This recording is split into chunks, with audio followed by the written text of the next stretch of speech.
Asian cup বাছাই পর্ব cover করতে এই মুহূর্তে ভারতের শিলংয়ে অবস্থান করছেন সহকর্মী মুশফিকুর রহমান। সরাসরি যুক্ত হবেন তিনি। মুশফিক, নিশ্চয়ই শুনতে পাচ্ছেন শিলংয়ের আবহাওয়া পরিস্থিতি এবং বাংলাদেশ দলের অনুশীলন করতে সহযোগিতা না করা স্বাগতিকদের সব মিলিয়ে কি কি তথ্য আছে, এবং আমরা শুনেছি কিছুক্ষণ আগে নাকি প্রেস কনফারেন্স হয়েছে, বিস্তারিত জানাবেন আমাদের।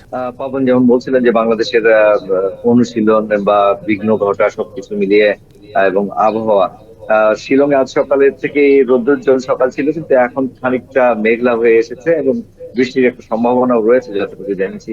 সে যাই হোক, আজ সকালে কোনো দলেরই অনুশীলন ছিল না। এখন এই মাত্র বাংলাদেশ দলের অফিসিয়াল প্রেস কনফারেন্সটা শেষ হলো এবং সেখানে কোচ হ্যাভিয়ার কাবরেরা এবং অধিনায়ক জামাল ভুঁইয়া ছিলেন এবং তারা দুজনেই বলেছেন যে বিষয়টি গুরুত্ব দিয়েছেন সেটি হচ্ছে সাংবাদিকদের প্রশ্ন ছিল যে ভারত তো বাংলাদেশের থেকে গিয়ে র্যাঙ্কিং এ।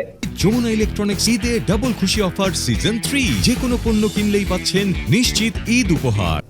এবং শক্তিশালী দল, ওভারঅল বাংলাদেশের চেয়ে অনেক এগিয়ে দলটি, সেই দলের সাথে ম্যাচটি কেমন হবে, কি চাইছেন, কি প্রত্যাশা ইত্যাদি কোনটা আছে। তো সেই জায়গায় অধিনায়ক জামাল ভুঁইয়া যে উত্তরটা দিয়েছেন এক বাক্যেই, সেটি হচ্ছে আমরা র্যাঙ্কিং নিয়ে ভাবছি না, বরং আমরা ম্যাচ জয় করেই ঘরে ফিরতে চাই।